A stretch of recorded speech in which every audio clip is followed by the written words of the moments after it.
Welcome to another episode of The Brand Called You, a podcast and podcast show that brings you leadership lessons, knowledge, experience, and wisdom from thousands of successful individuals from around the world.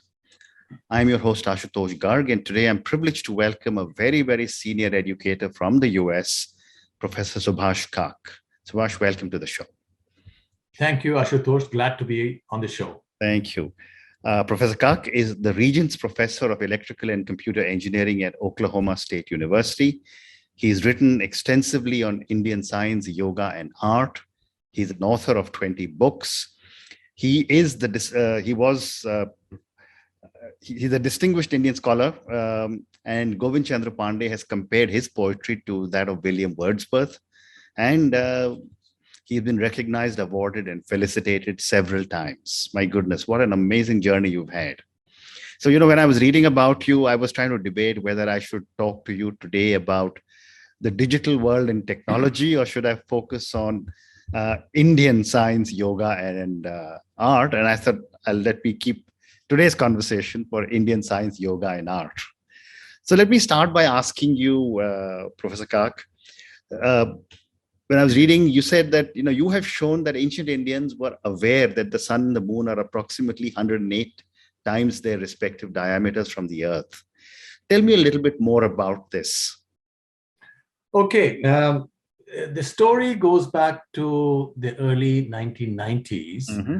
I was reading an essay by John Updike, the American novelist, which used to appear on the very last page of the New Yorker magazine. Mm-hmm. And in this particular essay, Updike spoke about how we have this remarkable coincidence that looking at it from the earth, Mm-hmm. the sun and the moon are about the same size. Mm-hmm. And the moment I read it, something clicked in my mind, and I felt that it had something to do with the very organization of the Rig Veda. Okay. So I rushed to my library, pulled down my Rig Veda, and looked at the organization in terms of the number of hymns in each book. There are 10 mandalas or 10 books. And then I found that there was a code associated with that. And that code reflects the knowledge that the authors of the hymns, the rishis or the sages, were aware of this fact that the sun and the moon are 108 times their respective diameters away from the earth. Now, of course, you don't really need telescopes or modern instruments to do this. All that you need is you take a long pole and ask somebody to take it 108 times its height away from you.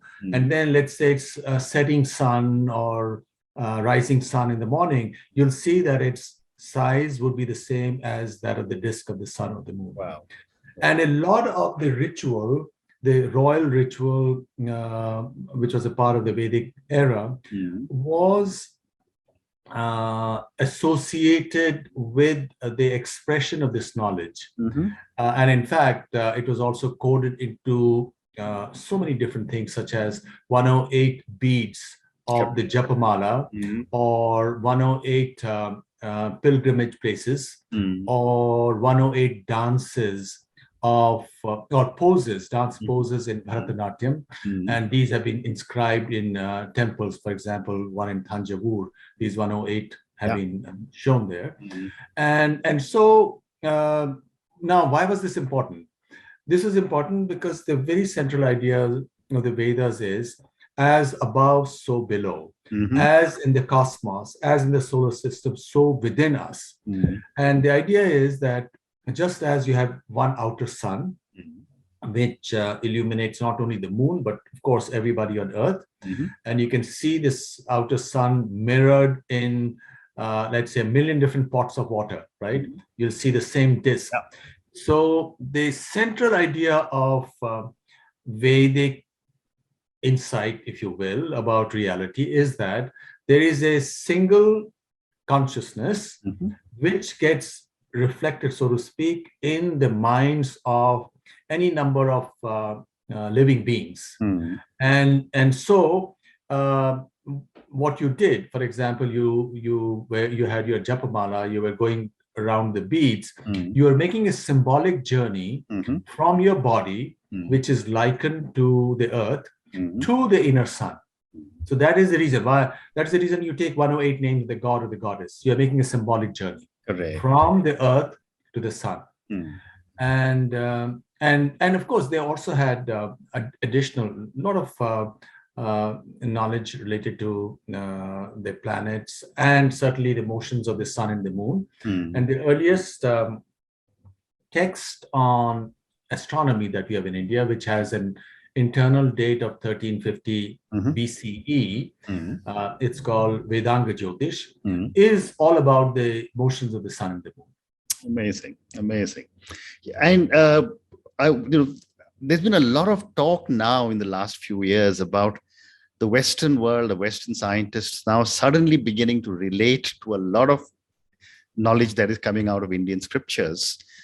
How is the global community reacting to a lot of the work that you are doing? Okay, the most important cutting edge area in all of science is something new. It's the science of consciousness. Correct. And why is it important and new? Well, if we knew the secret of consciousness, right? Because of course we are all conscious, but we don't talk about it because we don't know how to talk about it. That's why even in the medical profession, they don't talk about consciousness. They talk about awareness states, but they don't know what consciousness is, because not because they don't want to, but no one knows how to talk about it scientifically, because science is all about measurement. Consciousness is either there or it is either present or absent. Correct. So then how do you talk about it? And then in fact, the Vedic rishis themselves said that consciousness is not a property of matter. So that's why they said you have consciousness or chaitanya in Sanskrit, and then you have the bhautik or physical world, and they are like two sides of the same coin. Okay. Now, in let's come to computer science, because we want to see why is this important. Computer science, the whole world would change if computers would become conscious. And of course, there are scientists who want computers to become conscious, because then they could replace us in jobs that entail a lot of drudgery, right? And everything would change, but there's also great danger. Supposing computers become conscious, they would do away with human beings. They would say, these pesky little creatures, we don't need them. Absolutely. So they'll then rule the world by themselves. In fact, 5-6 years ago, as part of a group put together by DARPA, 30-odd people, some managers from Washington, D.C., science and technology managers, then some leading computer scientists, quantum theorists, philosophers of science, neuroscientists. And we had a whole series of week-long workshops in different cities. And I attended 2 of them because one couldn't go to all of them. And the one in Cambridge, UK, that was the only one outside of the US. We took an informal poll to see how many of us thought that computers would become conscious and how many thought that they will never become conscious. Right. But half of the participants thought that computers will eventually become conscious. Okay. And that's why, people needs to be a tremendous amount of effort put into it. But the other half, now the ones who thought they would become conscious were AI people, they believe in it. It's called strong AI if you believe that computers will become conscious. While people like me who do AI, but who are also into quantum mechanics, and I've also worked in neuroscience. So the other half thought that they would never become conscious, even if you could embody more and more modules in the brain into a certain hardware. But there will be something missing. But still, this idea that computers will become conscious is driving a lot of technology. Right. And regardless of the dangers inherent in it. Now, from neuroscience also, the thing is, where does consciousness reside within the brain? Because when you image the brain using functional MRI on different tasks, you'll see that different parts of the brain light up. There's no single neural correlate of consciousness. In physics, in quantum mechanics, consciousness is implicitly a part of the formalism, Right. implicitly in the sense that you say that when the observer interacts with the physical system, then the physical state collapses. One out of many different possibilities that are associated with the physical state. Correct. And therefore, consciousness plays a role, but it's not part of the formalism. It's, outside. And so some of the leading scientists from very different disciplines, and I know many of them personally, are or claim that this is the frontier of all of science. Yeah. And they also are aware that this is really the very heart of the Vedic tradition.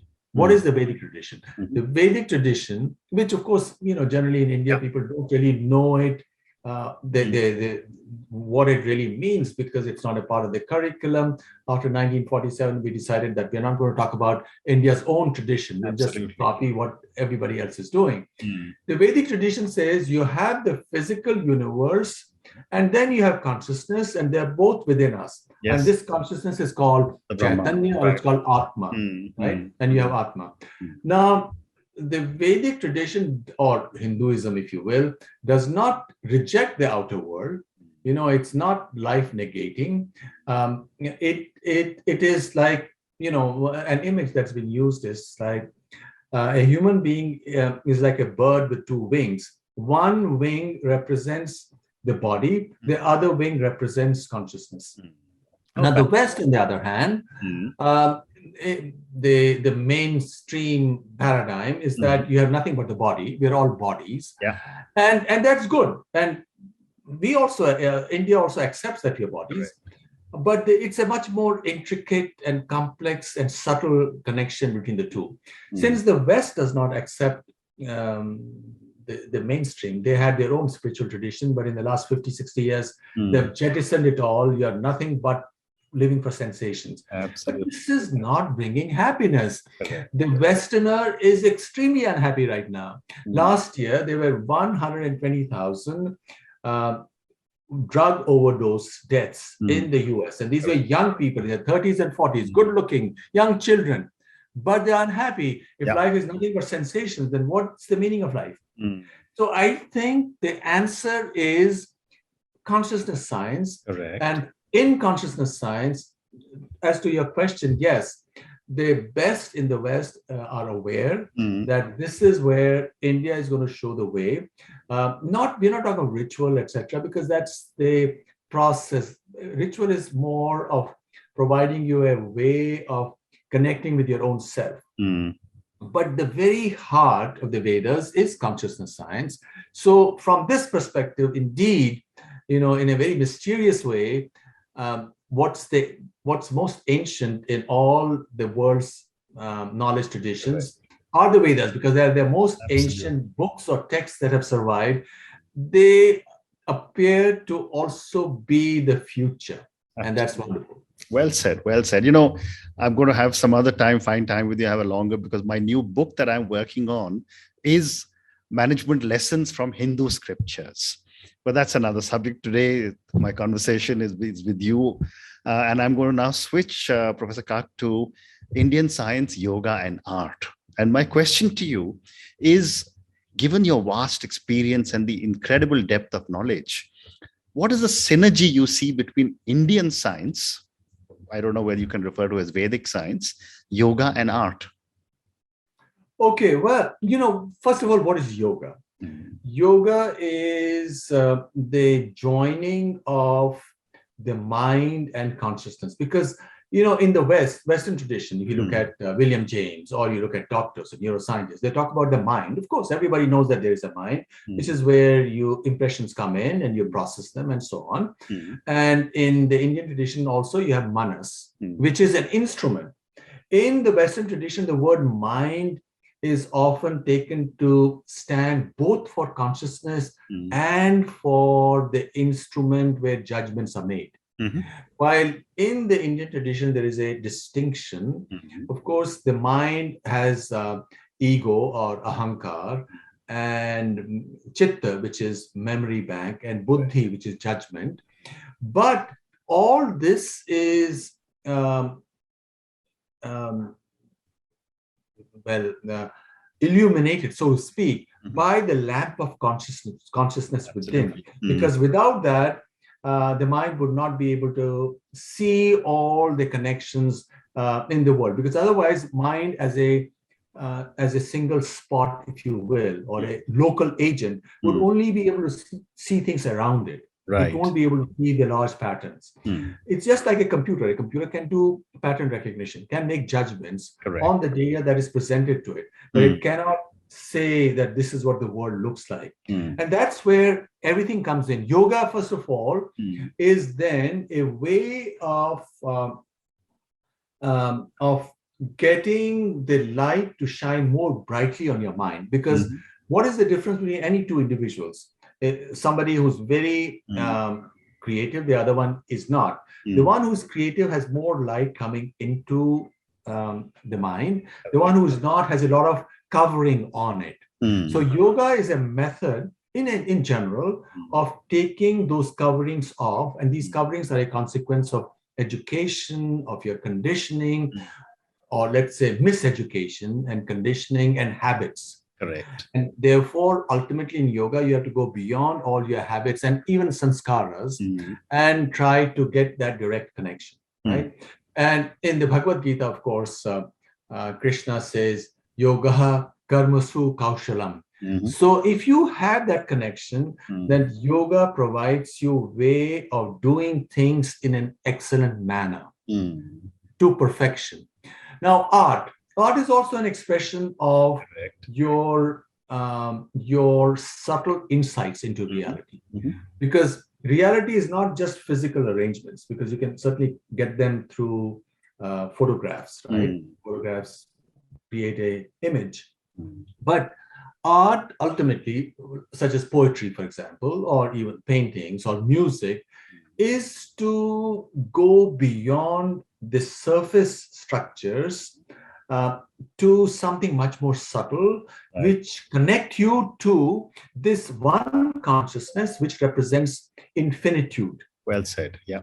Yeah. So that's how they all come together. And I've worked on the very beginnings, if you will, of art and architecture as described in the Vedic tradition, what the history of that is, because there have been a lot of controversies whether the Vedic people, they were nomads, did they have any art, they were, pastorals, there was not much to it. And then when you actually study the Vedas, you discover that this particular perspective, which has been perpetuated through school books or textbooks by authors who don't read the original, who are just taking second or third hand texts by Western scholars and then regurgitating it. So when you go back to the originals, you discover that those that view was not correct at all. Absolutely. And in more recent times, it's what I call WhatsApp knowledge. You see, so absolutely right. But moving on, Professor Kak, I also want to get your perspective. You spoke of architecture, and I just did this trip of all the temples in South India that 12, 13, 1400 years old. And you wonder, where architecture is coming from, because people have only spoken of Mughal architecture or British architecture in our country. But I wanted to ask you, what can be done to make India a center of learning as it used to be?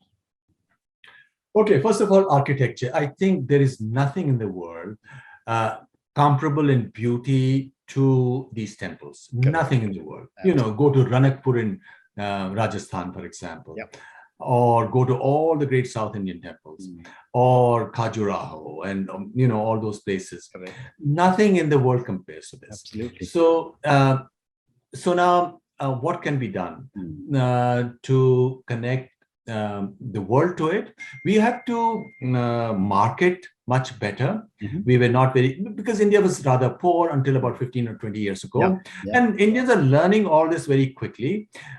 Just as Indians have reached the very heights of entrepreneurship and leadership in the business world across the world. You go to California, the biggest companies the movers and shakers and visionaries, many of them are Indians.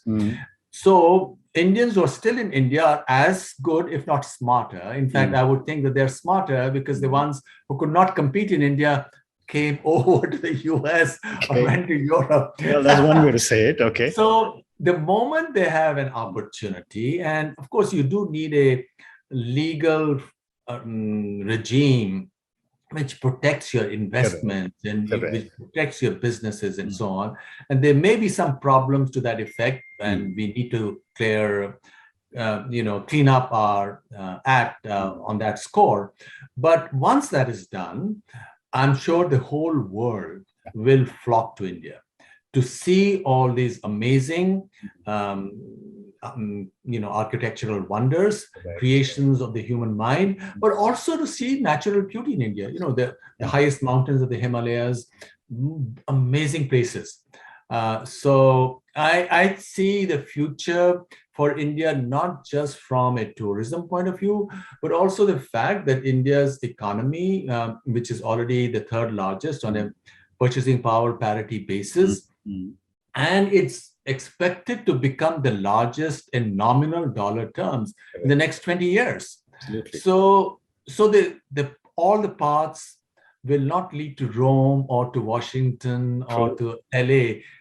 They're going to lead to India. Absolutely. And I would be very happy if, for example, the majesty of the Ellora temple, this huge temple, Kailash temple, out of a single rock.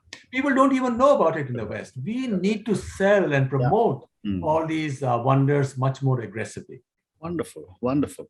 So, I don't have so much time, but listening to you, I could just keep on sitting in your class, so to speak, and keep listening to your words of wisdom for hours.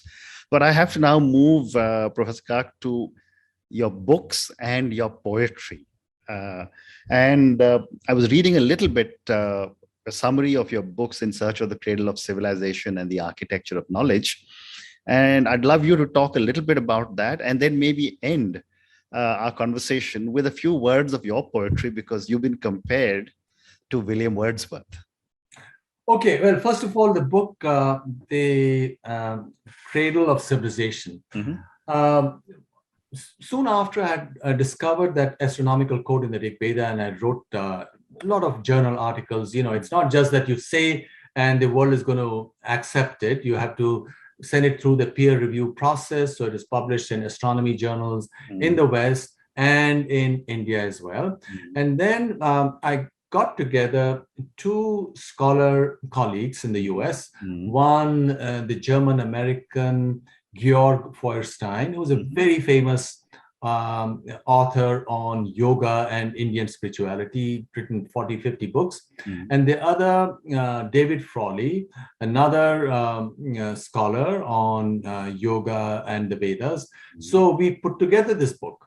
So what we did was we had two sides to it. The first side was the new discoveries in archaeology that have come up in the last 30 or 40 years. And the fact that people are not talking any longer about that Aryan invasion. That's something which was made up to explain why the British were as entitled to rule of India, because Indians themselves had come in from outside. All that funny stuff. Absolutely. So we wrote on that, and then also wrote on how mythology and many other things can be traced back, and traced back only because all of this has been recorded in our literary tradition for this long, and there's no similarly ancient tradition anywhere else. Okay, so we did that. And then the other question was about my poetry, right? I've written poetry for many, many years, starting with two books in the 1970s, which were published by P. Lal, the famous P. Lal from Calcutta, who used to have a publishing house called Writers Workshop. And then in the 90s, I wrote another 2 or 3 books of poetry. And Professor Govind Chandra Pandey, who was a very famous scholar, he passed away a few years ago. He was the Vice Chancellor at Rajasthan and in Banaras. and a poet himself. So he encouraged me to, well, he said, why don't you send me all your Hindi poems and I will arrange for their publication. And he was, I think, in Allahabad those days, or what would be Prayagraj now. And so he wrote the foreword to that. And this book was called Ek Tal, Ek Darpan. And in this foreword, he said, well, you know, your poetry is sort of different from that of others.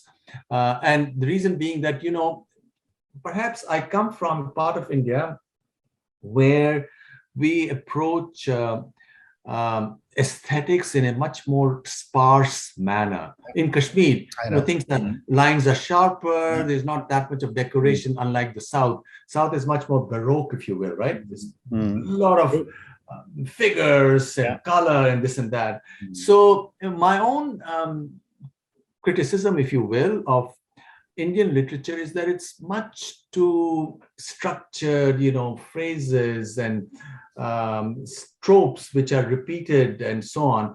So I wanted to approach it in a much more austere manner. I think that's at least my aesthetics. And so Professor Pandey liked that. And it was probably for that reason, because my poetry is more about, you know, images where just like you have Japanese haiku poetry, as you know, in haiku, there are 3 brief lines. And you just talk of 1 or 2 images, and through that, you're actually talking of something much deeper, of heartbreak, of loss, of beauty in the simplest of things. So I think I've tried to do something like that, which is probably the reason why Professor Pandey said what he did. And would you be kind enough to just recite? I don't remember things, but I have Hindi poetry as well. I have about 7 books on academia.edu website. They're all freely downloadable. So if you go to academia.edu website and type my name and go to books, there are papers and books, you will see. And in fact, some of that poetry I've seen again recently. I like it. You might like it too. I'm going to certainly go to academia.edu and search for you. I will certainly do that. But on that note, Professor Kak, what an amazing conversation this has been. It's just on 27 minutes. But I mean, you have moved so easily and effortlessly from technology to scriptures, to your books, to poetry. And it's been one of the, it's late in the evening in India, but I seem to have got an amazing shot of energy talking to you. Thank you again so much for sharing your thoughts, and good luck. Thank you, Ashutosh ji. Really enjoyed being a part of this conversation. Thank you. Thank you for listening to the Brand Called You videocast and podcast, a platform that brings you knowledge, experience, and wisdom of hundreds of successful individuals from around the world. Do visit our website www.tbcy.in to watch and listen to the stories of many more individuals. You can also follow us on YouTube, Facebook, Instagram, and Twitter. Just search for the Brand Called You.